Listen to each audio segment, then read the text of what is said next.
Muy buenos días con todos. Espero que se encuentren todos muy bien de salud. Aprovechando este fin de semana largo, también para participar en este evento, que espero de que sea bastante productivo para todos y cada uno de ustedes. El día de hoy, como ustedes bien saben, vamos a hablar acerca de la teoría del caso y las etapas del proceso penal. Vamos en primer lugar a hablar acerca de la teoría del caso y luego vamos a establecer cada etapa del proceso penal común y señalar cómo podríamos establecer teorías del caso en cada una de estas etapas. Creo que va a ser bastante productivo, va a ser bastante interesante, porque vamos a señalar, por ejemplo, en el caso no solamente de los abogados defensores, sino también de aquellas personas que están relacionadas con la justicia, los operadores de justicia. Vamos a ver qué podemos hacer en etapa de diligencias preliminares, en investigación preparatoria formalizada. Vamos nosotros plantear, sobre todo en una etapa que me parece que es crucial, pero que muchos no le toman tan en serio, que es la etapa intermedia, ¿no?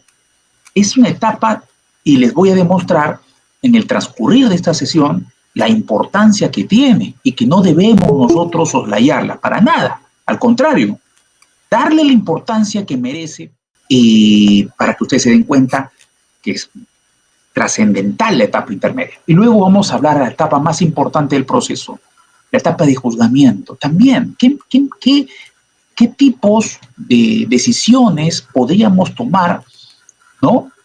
Digamos, en el ejercicio del derecho de defensa por parte de los abogados y también por parte de los operadores de justicia también?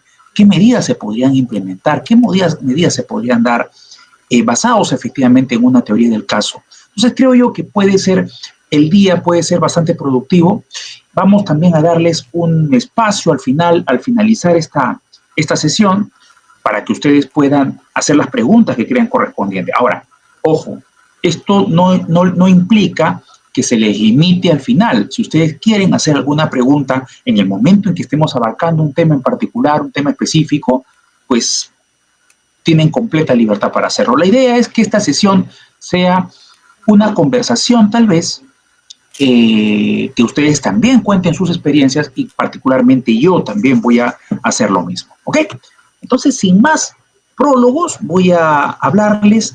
Primero vamos a comenzar a hablar acerca de la teoría del caso y luego de haber señalado en qué consiste una teoría del caso desde un punto de vista penal, obviamente, vamos a pasar a estudiar cada una de las etapas del proceso penal común. La investigación preparatoria la vamos a dividir en dos, en la etapa de diligencias preliminares o también llamada investigación preliminar y en etapa de investigación preparatoria formalizada. Vamos a estudiar la etapa intermedia y luego la etapa de juzgamiento, que como les he indicado es la etapa más importante del proceso. Entonces vamos a comenzar con la teoría del caso. ¿Cómo podemos establecer una teoría del caso? ¿Qué es una teoría del caso y cuál es la importancia que tiene para el proceso penal establecer una teoría del caso? Miren, la teoría del caso es una herramienta que es metodológica por excelencia y que permite construir, recolectar, depurar y exponer la posición estratégica frente a los hechos que son materia del proceso. Cuando existe ya una investigación ya realizada o cuando comienza una investigación por parte del Ministerio Público, pues el abogado defensor puede establecer una teoría del caso que plantea la posición estratégica que ha de seguir a lo largo del proceso. Ojo, no quiero decir que el Ministerio Público no tenga teoría del caso, también tiene la teoría del caso, pero el Ministerio Público va a realizar su teoría del caso basado en primer lugar en los primeros actos de investigación que se realicen. Guillermo, te escucho, adelante. Creo que se levantó de casualidad. Bien, continuamos entonces. Jesús, adelante, te escuchamos. Sí, doctor, muy buenos días. Muchas gracias. Con la venia. Para precisar, cuando usted hace mención que el Ministerio Público ya tiene su teoría del caso, debo de entender, y también los demás colegas, cuando el Ministerio Público ya formaliza la investigación preparatoria, interrogante. Efectivamente, Jesús, porque recuerden ustedes que la investigación preliminar o las diligencias preliminares son los actos, digamos, iniciales de investigación que van a permitir al Ministerio Público realizar una imputación. Y efectivamente, como tú bien lo has dicho, Jesús, la imputación, ¿dónde se realiza? La imputación se realiza en la formalización de investigación preparatoria.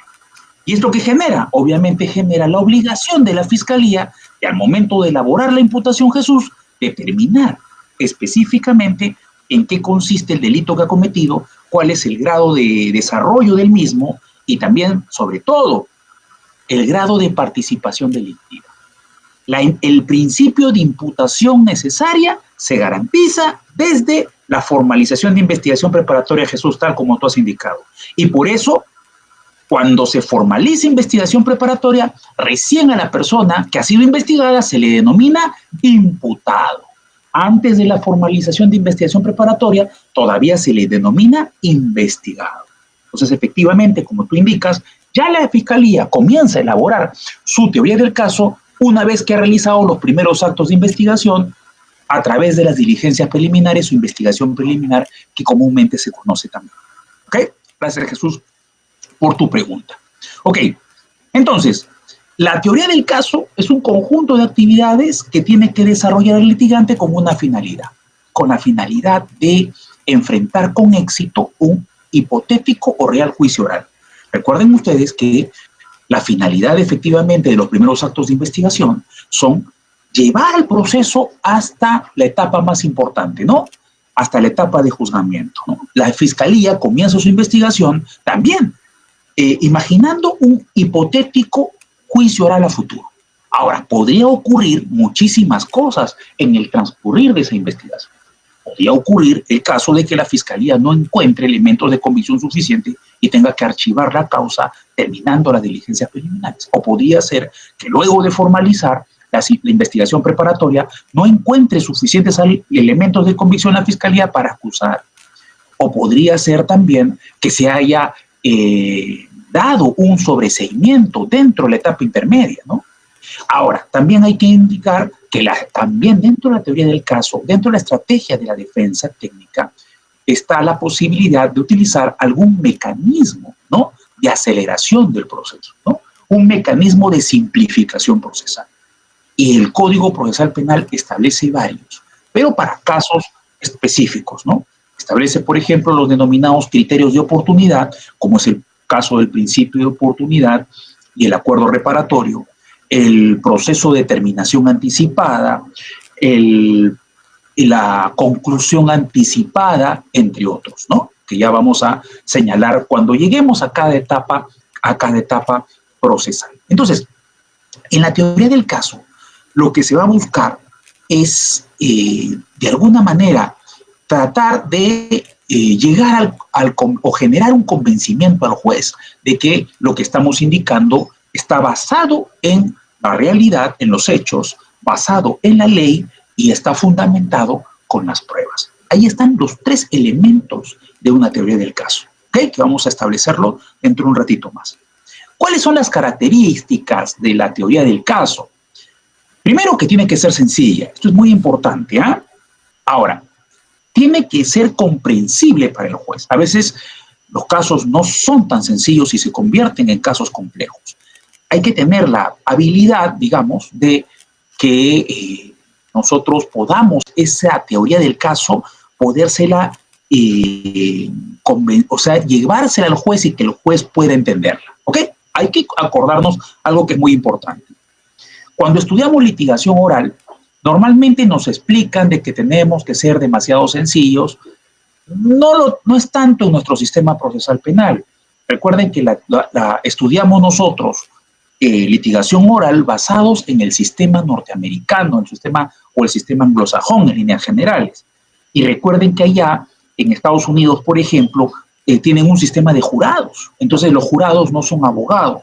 Entonces, es necesario y hasta obligatorio ser extremadamente sencillos, porque los abogados tienen que hacer comprender la teoría del caso a personas que no han estudiado derecho. En cambio, en nuestro país la cosa cambia. Recuerden que en nuestro país el juez o los jueces que se encargan del juzgamiento son jueces profesionales, ¿no? O sea, son abogados. Entonces, conocen evidentemente de ley. Entonces, cuando hablamos de sencillez, no llevar al extremo.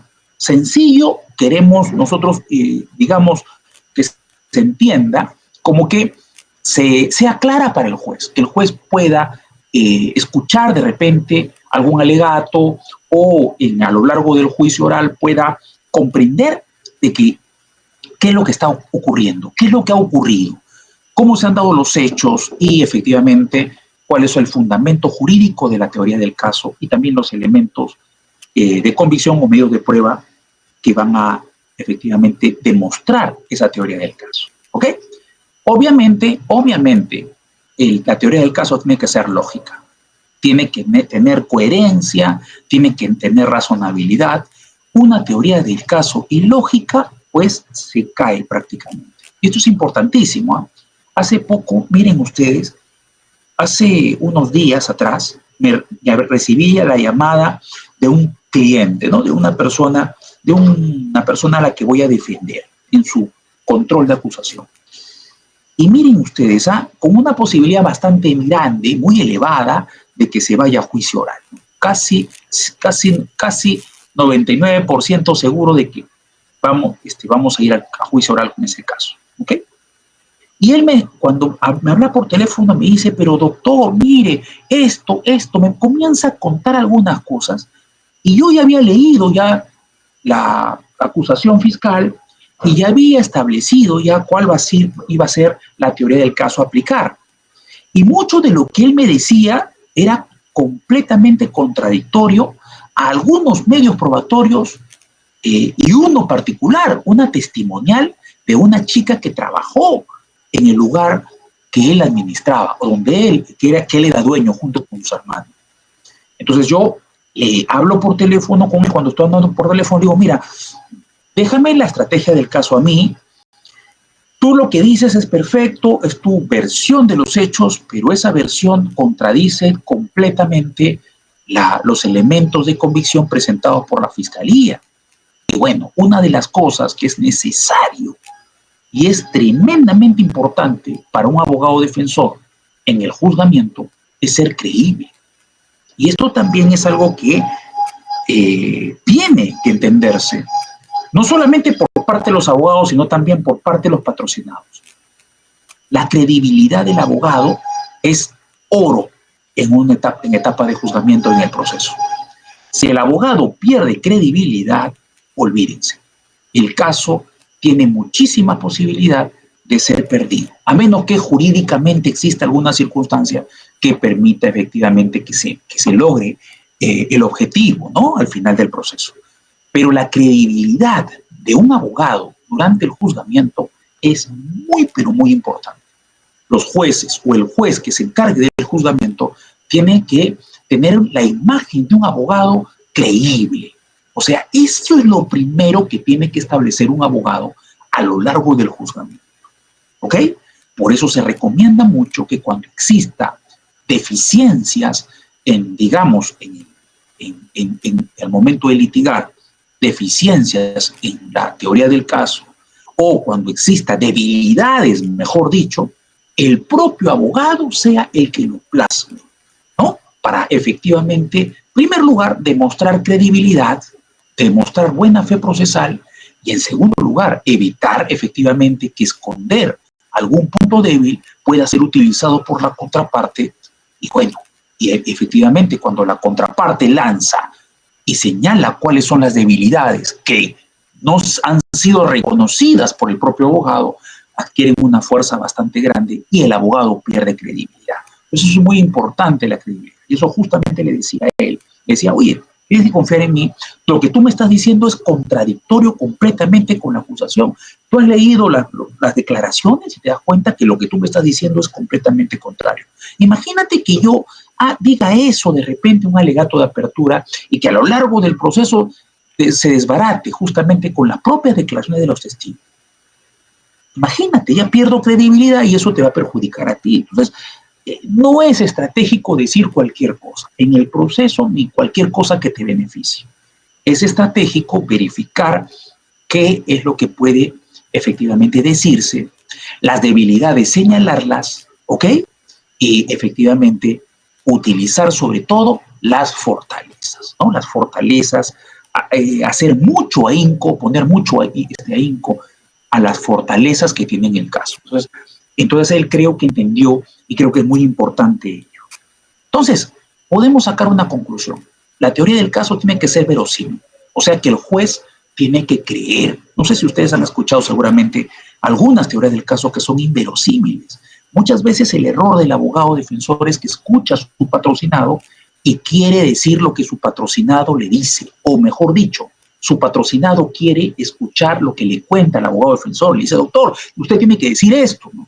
El abogado tiene que ser suficientemente autónomo, porque acuérdense ustedes que es un profesional y es el que conoce efectivamente lo que va a pasar en el caso. Ojo, eso no quiere decir que no tengamos algún abogado, algún patrocinado que sea también abogado. Me ha pasado a mí que he tenido patrocinados que son abogados y que quieren intervenir efectivamente en la teoría del caso. Y yo les explico cuál sería la debilidad. Les digo, mira, esta pregunta, si es esta pregunta, por ejemplo, en los interrogatorios, esta pregunta, ¿cómo puede influir? ¿Cómo puede determinar? Puede ser perjudicial para ti, ¿no? O, por ejemplo, me ha pasado, y seguramente a ustedes también, muchas veces que el cliente, la persona patrocinada, quiere poner testigos que no se sabe qué van a decir en juicio. Eso me ha pasado también varias veces, ¿no? Doctor, hay que ponerle testigo a tal persona.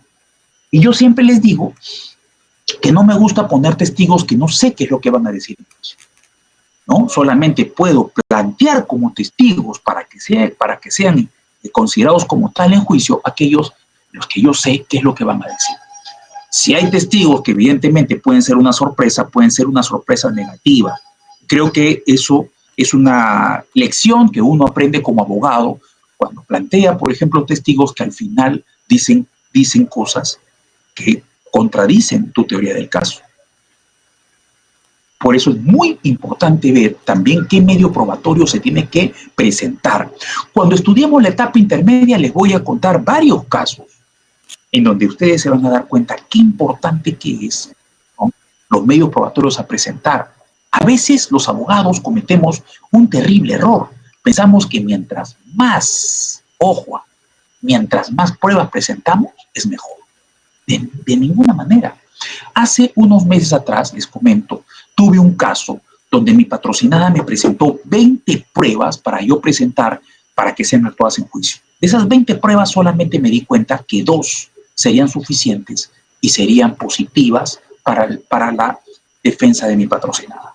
Las otras 18 las descartamos efectivamente porque consideramos que muchas de ellas eran repetitivas y algunas de ellas eran pruebas definitivamente perjudiciales. Recuerden que al momento de oralizar en etapa de juzgamiento las pruebas, eso lo vamos a ver más adelante, la Fiscalía puede cuestionar las pruebas que nosotros presentamos. Y recuerden que nosotros, los abogados defensores, somos los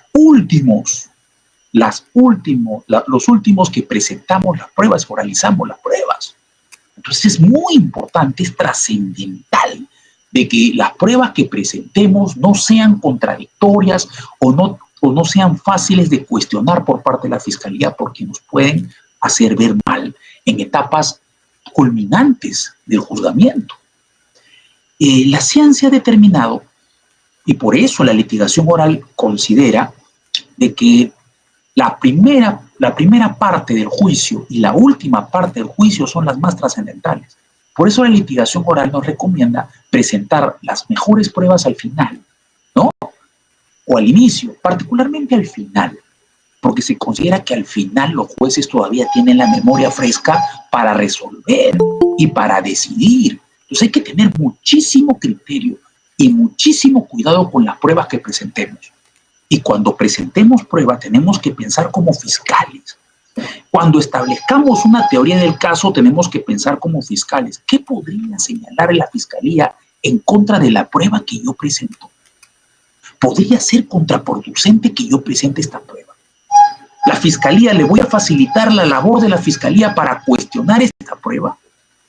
Sería útil entonces presentarlo desde el punto de vista de la defensa técnica, este medio probatorio. Esas preguntas tenemos que hacerlas. Tenemos que pensar, miren ustedes como fiscales. Yo sé que cuando uno es abogado defensor, obviamente piensa en la teoría del caso y en la estrategia de defensa, pero no solamente uno tiene que pensar en la estrategia de defensa, uno tiene que pensar también como fiscal y ver esta teoría del caso cómo podría ser contradicha por la fiscalía. ¿Qué es lo que podría decir la fiscalía? Por lo menos un fiscal mínimamente preparado. ¿Qué podría señalar en contra de esta teoría del caso en juicio? ¿Me convendrá esta teoría del caso? La verosimilitud entonces implica eso. Implica que también nosotros podamos defender nuestra posición.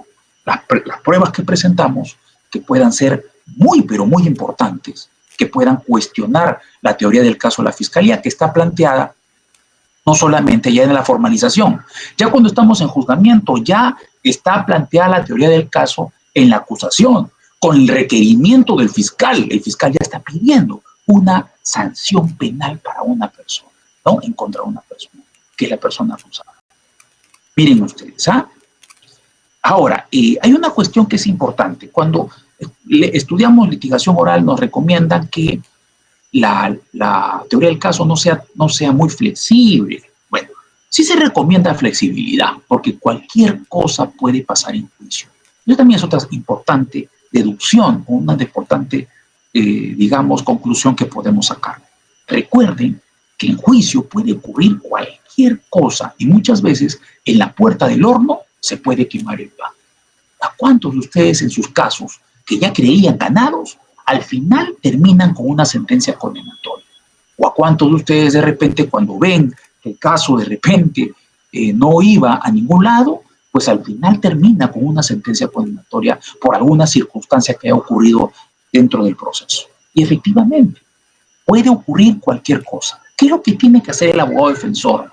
El abogado defensor tiene que prepararse para cada audiencia de juicio oral para evitar efectivamente esas sorpresas que se puedan dar. Entonces, fíjense ustedes, el abogado defensor tiene que pensar en muchísimas cosas.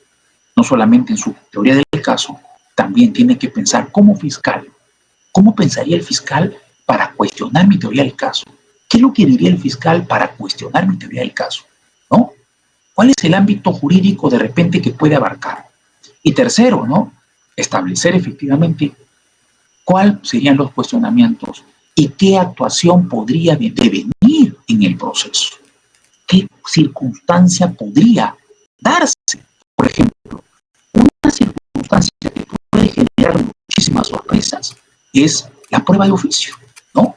La prueba de oficio, que en nuestro Código Procesal Penal establece que los jueces podrían actuar prueba de oficio finalizando la actuación probatoria. El juez o jueces de juzgamiento podrían plantear. Entonces hay que ver eso también, pensar qué prueba de oficio podría darse y cuánto podría afectar esa prueba de oficio a nuestra teoría del caso. ¿Ok? Muy bien. Miren ustedes, es importante señalar también, como les dije anteriormente, que la teoría del caso cuenta con 3 elementos. Eso no quiere decir que esos 3 elementos obligatoriamente tengan que estar en nuestra teoría del caso, porque podrían aparecer de repente 2 y a veces uno solo. Pero obviamente, si es que en la teoría del caso se abarcan estos 3 elementos, obviamente generaría más fortaleza en nuestra posición, ¿no? Estratégica en el proceso. 3 elementos: el elemento fáctico, el elemento jurídico y el elemento probatorio. Los fácticos son los hechos. Muchas veces los abogados, ustedes se dan cuenta, tenemos una ventaja enorme, porque podemos contar a los jueces lo que ha ocurrido sin haber estado presente en el lugar de los hechos, ¿no? Podemos contar qué es lo que ocurrió. Nosotros establecemos efectivamente los hechos. Y nosotros como abogados tenemos que establecer los hechos y fortalecerlos. Uno, con el ámbito jurídico, la aplicación de alguna norma específica de la parte general o la parte especial. ¿Okay? Y otro con la prueba. ¿Qué elementos tenemos para demostrar que lo fáctico es verdadero? Eso es importante, por eso le digo que estos 3 elementos tienen que ir de la mano. Ojo, pueden haber teorías del caso que planteen 2 de estos elementos, o incluso uno solo. No quiere decir que eso quite de fortaleza, pero obviamente si se establecen estos 3 elementos, lo fáctico, lo probatorio y lo legal o lo jurídico, pues va a ser mucho más fuerte. Vamos a ver un caso, les voy a comentar un caso para que ustedes se den cuenta, un caso particularmente que me ocurrió a mí, para que ustedes se den cuenta cómo se establece una teoría del caso, ¿no? Utilizando estos tres elementos, ¿ok? Miren, hace años atrás me ocurrió un casito muy interesante, ¿no? Que siempre me gusta contarlo cuando hablo sobre todo de la acción o conducta, ¿no? Ya van a ver ustedes por qué. Este era un joven que se estaba trasladando a su universidad, se iba a estudiar a la universidad, manejando su vehículo. 7 de la mañana, 7:15 de la mañana más o menos. Manejaba su vehículo en una vía rápida, ¿ok? En Lima, y en la intersección de esa vía, un taxista se pasa una luz roja. Miren, en una intersección, el taxista se pasa la luz roja, lo impacta el vehículo de mi patrocinado, y el vehículo de mi patrocinado se estrella con un puesto de desayunos, generándose la lesión de 6 personas. La fiscalía realizó su imputación. Luego de la investigación, formalizó investigación preparatoria y acusó la fiscalía. Acusó tanto al taxista que se pasó la luz roja como al estudiante, miren, como al estudiante que era luego posteriormente fue mi asesorado. A los dos los acusó por el delito de homicidio culposo grave. Miren, perdón, lesiones culposas graves, porque no hubo felizmente ningún muerto. Lesiones culposas graves a estas dos personas, al taxista y a mi patrocinado, que era el estudiante. ¿Qué ocurrió?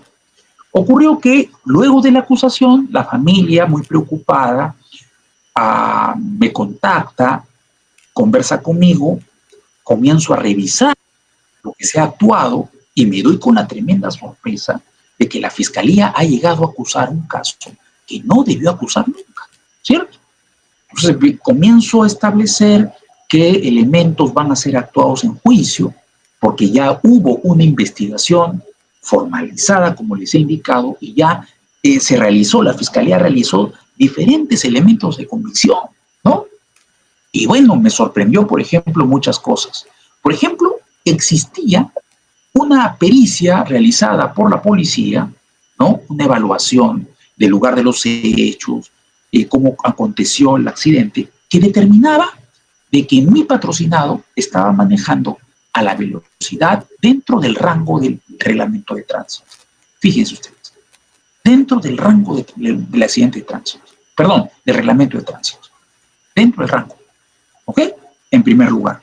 En segundo lugar, existía una testimonial del pasajero, del taxista, que él señala que el taxista se pasó la luz roja y que incluso había estado manejando imprudentemente desde antes y que él le había advertido que maneje con cuidado y que el taxista hizo caso omiso de su recomendación y se pasó la luz roja. Miren ustedes. Entonces, ya habiendo visto eso en la acusación, obviamente uno podría sacar una conclusión. ¿Qué teoría del caso voy a aplicar? Y comencé a pensar efectivamente. En primer lugar, mi patrocinado será demostrado y se va a demostrar en juicio. Y se va a demostrar en juicio, ¿no? Señalaba yo, pensaba, de que mi patrocinado cumplió con manejar dentro de la velocidad requerida. Pero entonces, para que exista un delito culposo, tienen que existir dos elementos que son importantes y tienen que estar esos dos elementos de la mano. Si falta alguno de esos elementos, no hay delito culposo. A veces se confunden los operadores de justicia y a veces incluso los abogados, que consideran de que un delito culposo es solamente cuando no hay dolo. Y no es así. El delito culposo exige dos requisitos indispensables que tienen que ir de la mano por un nexo causal, los dos. Si faltara alguno de estos requisitos, no habría, miren ustedes, no habría delito culposo. ¿Cuáles son esos dos? El primero, una infracción del deber de cuidado. Y esa infracción del deber de cuidado tiene que haber conllevado a un resultado típico. Si ustedes se dan cuenta, en el caso de mi patrocinado, no hubo infracción del deber de cuidado. ¿Y por qué no hubo infracción del deber de cuidado? Porque mi patrocinado manejó conforme a la regla de tránsito. Y eso estaba demostrado con una pericia, como ya se lo dije, como una evaluación en el lugar de los hechos. Entonces, si no hay infracción del deber de cuidado, ¿cómo va a haber delito culposo? Eso es lo primero que lo primero que llegó a mi mente como una teoría del caso a plantear. Iba a plantear en primer lugar, bueno, señor juez, no puede existir delito culposo por parte de mi patrocinado. Sí, por parte del taxista que se pasó la luz roja. Porque el taxista se pasó la luz roja, él infraccionó el deber de cuidado, chocó con mi patrocinado no pudo controlar su vehículo, se estrelló contra un puesto de desayunos. Entonces, señor juez, no hay delito culposo, porque nunca hubo infracción del deber de cuidado por parte de mi patrocinado. Lo único que existió fue el resultado típico, que son los 6 lesionados. Pero el derecho penal, recuerden ustedes, no es un derecho de resultados, el derecho penal es un derecho de acto.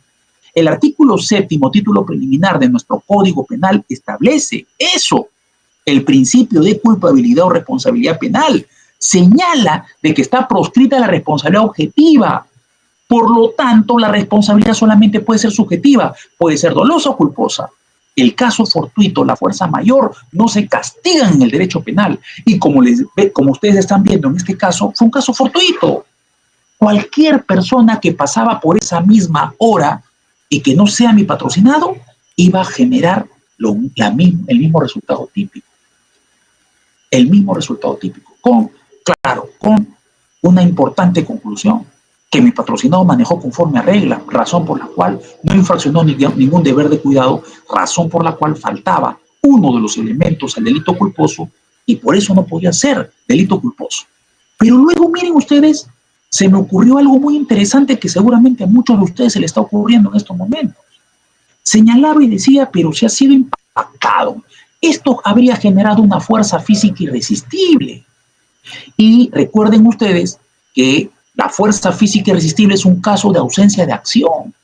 O sea, es una teoría del caso que va adelante, antes del aspecto subjetivo del tipo. Recuerden que cuando hablas de dolo culpa, aspecto subjetivo del tipo, estamos hablando de tipicidad, lo evalúas en el elemento tipicidad. Pero dije yo, mejor la teoría del caso la establecemos desde antes. O sea, ya no es necesario hablar de tipicidad, ya no es necesario hablar de dolo culpa. Podría haberlo hecho, pero no es necesario. ¿Por qué? Porque puedo establecer una teoría del caso basada en una eximente responsabilidad penal que se llama fuerza física irresistible. Artículo 20, inciso 6 del Código Penal. Fuerza física irresistible. Y efectivamente, producto del impacto, mi patrocinado no pudo controlar el vehículo y lamentablemente generó las lesiones de 6 personas al chocar, al impactar contra un puesto de desayunos. Pero es una fuerza física irresistible. El artículo 20, inciso 6 del Código Penal establece que una fuerza física irresistible producida por otro ser humano o por la naturaleza no puede ser sancionado penalmente. Está eximida la persona de responsabilidad penal. Y eso efectivamente es lo que ocurrió, fíjense ustedes en este caso. ¿Quién fue responsable entonces? El taxista imprudente que se pasó la luz roja. Él, al pasarse la luz roja, habría generado la infracción del deber de cuidado.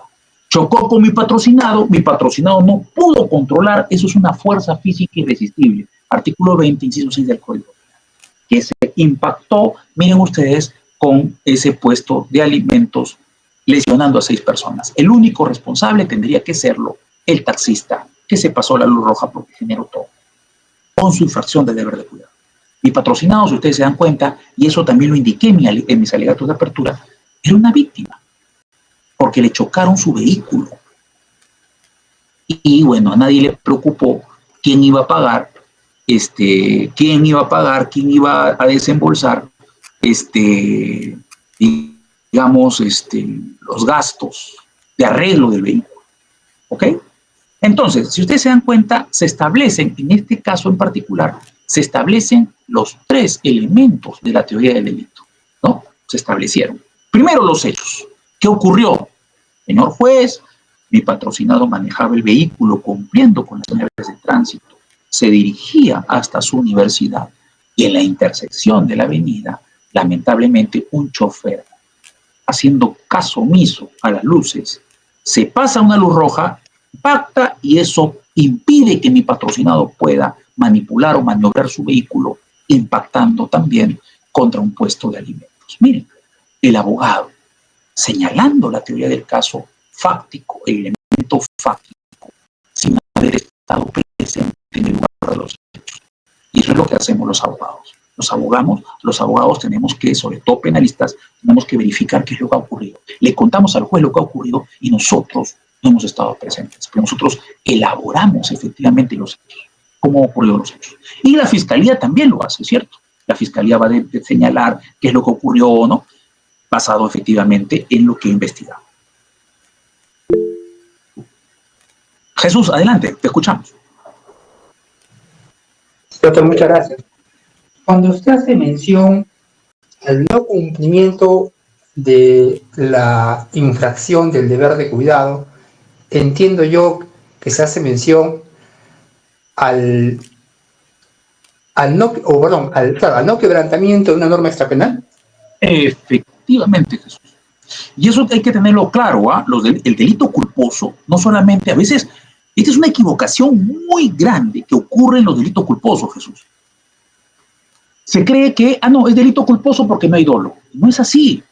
El delito culposo tiene elementos, tiene que cumplir obligatoriamente esos dos elementos, como he indicado.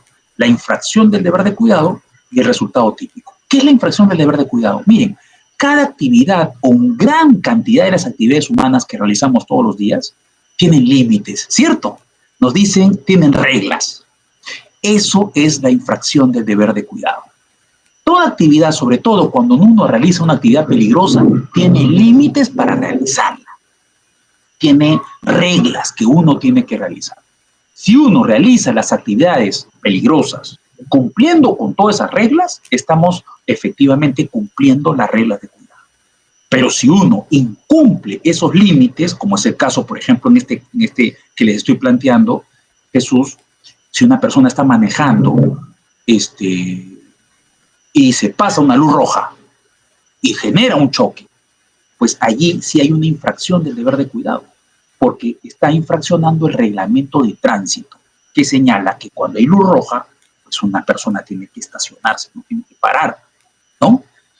O el vehículo tiene que parar. Entonces, allí hubo sí una infracción del deber de cuidado del chofer del taxi, que tendría que ser el responsable por la lesión de esas 6 personas, porque luego también originó con el accidente que él originó, causó las lesiones de 6 personas. Aunque esas lesiones de 6 personas fue directamente ocasionada por el vehículo de mi patrocinado, no puede ser responsable de mi patrocinado por lo que ya les dije, Jesús, sino el taxi. ¿Ok? Sí, efectivamente, eso significa infracción del deber de cuidado, Jesús. Y eso, por favor, ténganlo muy en cuenta, porque a veces pensamos solamente que el delito culposo, no hay dolo, entonces culpa. Y a veces el error recae en el operador de justicia. El operador de justicia es el fiscal tiene que determinar en qué consiste la infracción del deber de cuidado cuando hay un delito culposo. Esto es muy, pero muy trascendente, y hay muchísimos casos en los que no hay infracción del deber de cuidado, pero miren ustedes, como en este que les estoy contando, hay acusación. Esto, de alguna manera, señala o nos da la idea de que muchas veces la tipicidad subjetiva se desconoce. Cuáles son los requisitos, los elementos y las características de la imputación subjetiva, que es importantísimo, ¿no? ¿Ok? Gracias, Jesús, por tu intervención. Muy bien, entonces, el aspecto fáctico, listo. El aspecto jurídico, ya les dije, fuerza física irresistible. Si ustedes revisan su Código Penal, artículo 20, inciso 6, está eximido de responsabilidad penal aquel que ha actuado compelido por una fuerza física irresistible, proveniente de otro ser humano de la naturaleza. En este caso fue de otro ser humano que le impactó efectivamente el vehículo de infracción. Artículo 20, inciso 6 es el fundamento jurídico. Y el fundamento probatorio, ya les dije, hay una pericia que determina que mi patrocinado ha manejado conforme a ley. Hay otra declaración, hay una declaración muy importante de un testigo que ha sido presencial, que es el el pasajero del taxista que reconoce que el taxista se ha pasado la luz roja. ¿Ok?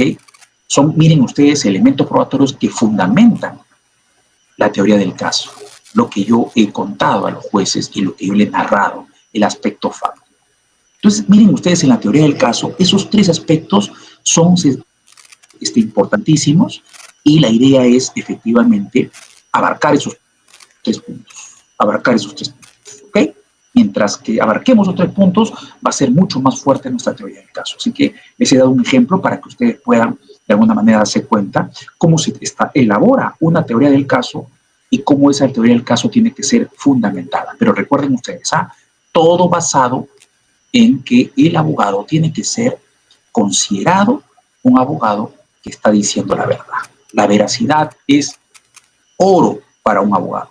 Y se los demuestro. ¿Se acuerdan el caso de Nadine Heredia? ¿Se acuerdan el caso de Nadine Heredia, cierto? En el caso de Nadine Heredia, ella cuando 4 de sus agendas fueron entregadas a diferentes medios de comunicación, y cuando salieron a la luz pública a través del programa Panorama, salieron a la luz pública estas 4 agendas en las que se señalaba cantidades de dinero, ¿no? Y algunas, digamos, apuntes importantes para una investigación por casos de corrupción. Nadine Heredia, cuando sale a los medios de comunicación y su abogado defensor salen a los medios y señalando que desconocen completamente de esa agenda.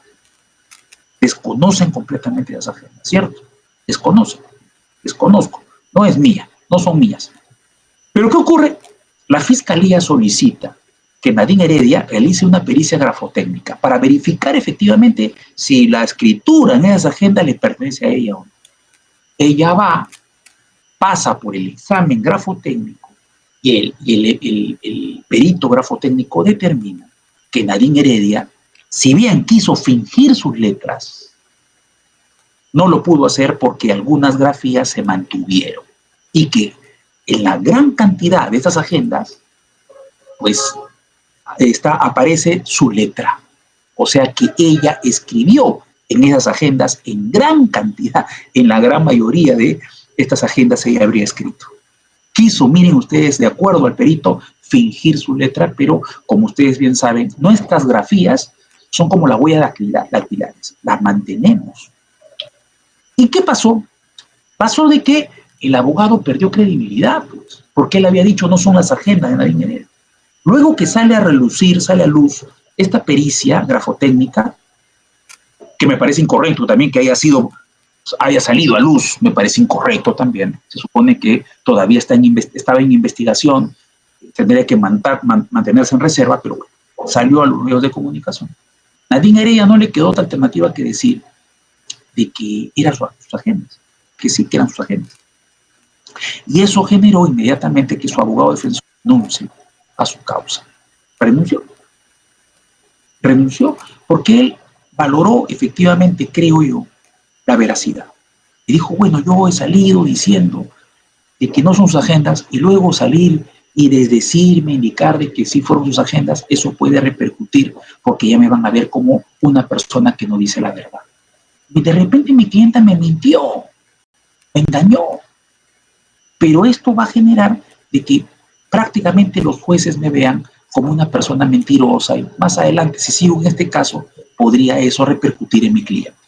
Si bien es cierto, ella es la culpable, posiblemente es la culpable, porque me dijo que no eran de ella, y al final sí lo fueron, pero de todas maneras el que da la imagen soy yo, por la razón por la cual renuncio.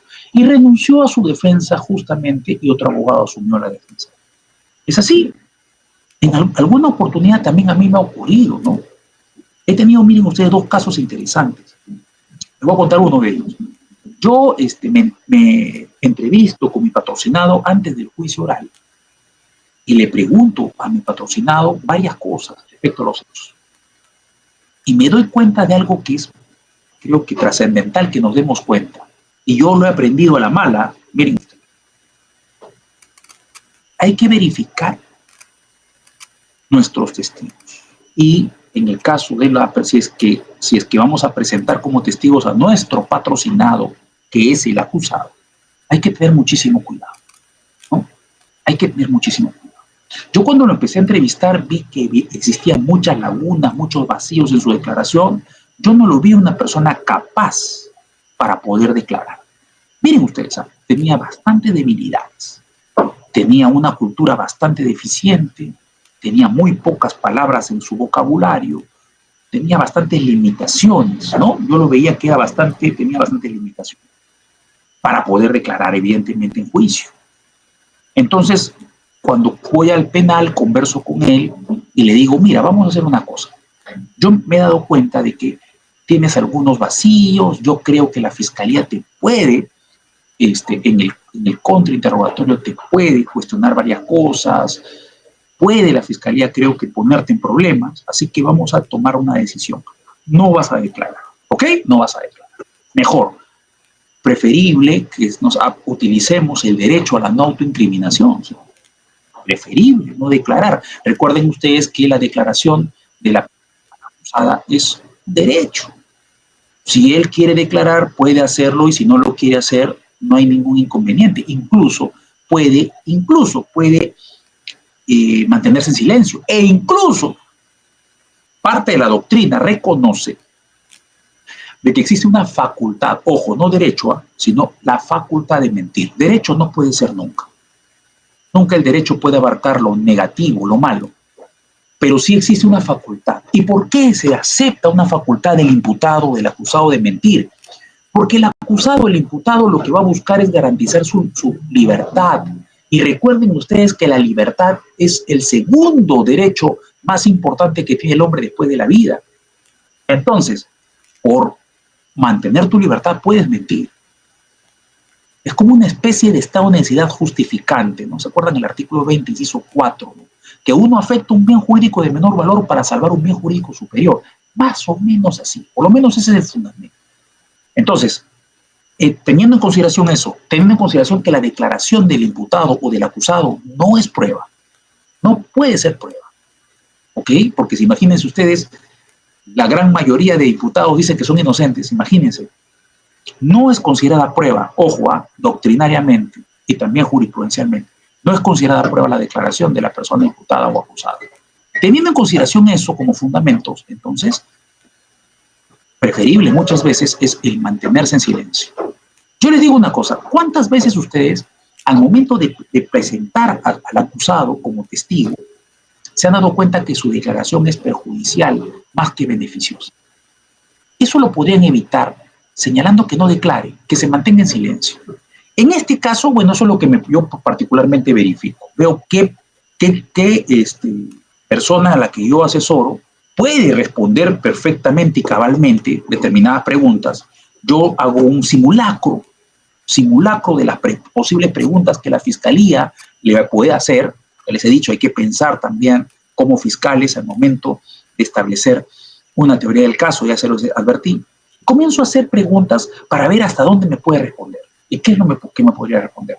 Yo, en un caso, en particular en este caso que le estoy contando, me di cuenta que el muchacho al que estaba defendiendo tenía muchísimas limitaciones. Entonces le dije, no vas a declarar, ¿ok? No vas a declarar por esto. Y le expliqué por qué. Yo creo que si tú vas a declarar, la fiscalía te puede agarrar por tal cosa, y eso sería perjudicial. La fiscalía va a utilizar efectivamente tu declaración en contra tuya. Entonces, no tienes ningún tipo de, aunque es cuestionable eso por lo que ya les dije, o el principio o el derecho a la no autoincriminación. No es prueba la declaración del imputado. Pero yo hablé con él y le digo, mira, mejor quédate, es lo mejor. Es tu derecho. Si tú te quedas callado, no implica de que estás aceptando hechos. No. Esa declaración es neutra. ¿Ok? Sin embargo, cuando empezó el juicio, comenzaron a hacerles preguntas y yo interrumpí en ese momento al juez. Le digo, doctor, discúlpeme, pero yo ya conversé con mi patrocinado y hemos quedado en que él no va a declarar. Y el juez en ese momento me advirtió y me dijo, pero doctor, usted sabe que la declaración es espontánea. Vamos a hacer las preguntas y vamos a ver si él quiere contestar o no. Usted sabe que puede elegir qué preguntas contestar y qué preguntas no contestar. Nosotros habíamos quedado que él no conteste ninguna pregunta relacionada a los hechos, obviamente. Claro, tiene que contestar, obviamente, sus generales de ley, ¿no? Y empezaron a hacerle preguntas y él comenzó a contestar, fíjense, pese a que yo he interrumpido, justamente para que él me escuche y todo, siguió contestando las preguntas. Y al final terminó de contestar preguntas y desde mi punto de vista eso rompía efectivamente mi imagen como abogado, mi credibilidad como abogado. Y terminando esa diligencia, conversé con su familia y les dije que iba a renunciar a su caso. Y efectivamente presentó un escrito renunciando a su caso. Renunciando a su caso. ¿Qué? Imagínense la imagen de abogado que iba a tener yo si es que mi cliente no me hace caso. O mejor dicho, el cliente prácticamente lo que habíamos acordado, yo se lo digo directamente al juez, para que me escuche también mi cliente. Imagínense ustedes la imagen que habría tenido a lo largo del juicio, le iba a perjudicar a él, o él mismo se iba a perjudicar, ¿no? Él mismo solito se iba a perjudicar. Hablé con su familia, comprendieron efectivamente, señalaron que cómo es posible que este muchacho haya hecho esto, y bueno, al final terminamos en buenos términos, contrataron un nuevo abogado, y ese nuevo abogado fue el que continuó el juicio, ¿no? Pero fíjense ustedes qué importante que es efectivamente la credibilidad de un abogado, y bueno, y la imagen que tenga un abogado dentro del juicio es trascendental. Y eso creo que es una construcción que los abogados tenemos que hacer en juicio. ¿Ok? Y bueno, en el caso del fiscal también, el fiscal tiene que construir esa imagen, ¿cierto? ¿No? Por lo menos de objetividad. Recuerden ustedes que el fiscal no es imparcial, pero sí tiene que ser objetivo en su investigación y objetivo en su actuación. Y a veces el fiscal pierde objetividad. Cuando el fiscal pierde esa objetividad y se nota, hace una semana pasada tuve un juicio oral donde presentamos como nuevo probatorio una carta notarial presentada por una persona diferente a mi patrocinado, que es uno de los acusados, ¿ya? Por el otro acusado. Y la fiscal daba la idea de que el que había elaborado esa carta notarial era mi patrocinado. O sea, razón por la cual, obviamente, en el momento de la valoración de este medio probatorio, yo señalaba que efectivamente recalcaba, luego también de fundamentar por qué me parecía que estaba equivocada la fiscalía, también de alguna manera señalaba que la fiscalía estaba perdiendo objetividad o había perdido objetividad. Bueno, eso lo recalcaba para que el juez se dé cuenta. Señor juez, se nota en los fundamentos de la fiscalía que está perdiendo objetividad. Y es obligatorio para la fiscalía ser objetivo al momento de realizar un juicio oral o la investigación. La pérdida de objetividad crea una pérdida de credibilidad y también el fiscal tiene que ser creíble, ¿no? Dentro de su teoría. Muy bien, vamos a ver. Entonces, la teoría del caso, como ya les indiqué, es la posición estratégica que nosotros tengamos, ¿no? Dentro del proceso penal.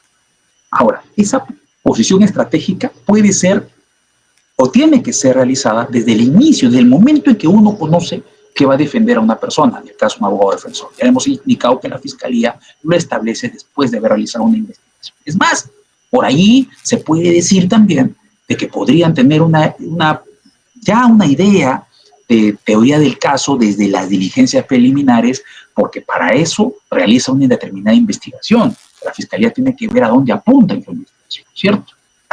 Ahora, en cada parte del proceso va a haber una posición estratégica. En cada parte del proceso tiene que haber una posición estratégica. Y vamos a hablar de la primera parte del proceso, la investigación preparatoria. Vamos a dividirla en dos: diligencias preliminares e investigación preparatoria formalizada. ¿Ok? Empezamos entonces con las diligencias preliminares. ¿Cómo establecemos estas diligencias preliminares y cómo establecemos una teoría del caso en estas diligencias preliminares? Muy bien, vamos a ver. Primero que nada, como ustedes bien saben, digamos que el proceso comienza o con la denuncia de alguna persona por la comisión de un delito o tal vez porque las autoridades tomaron conocimiento de un hecho delictivo, ¿no? Recuerden que la denuncia es el acto por el que se pone a conocimiento de las autoridades la comisión de un delito, ¿no?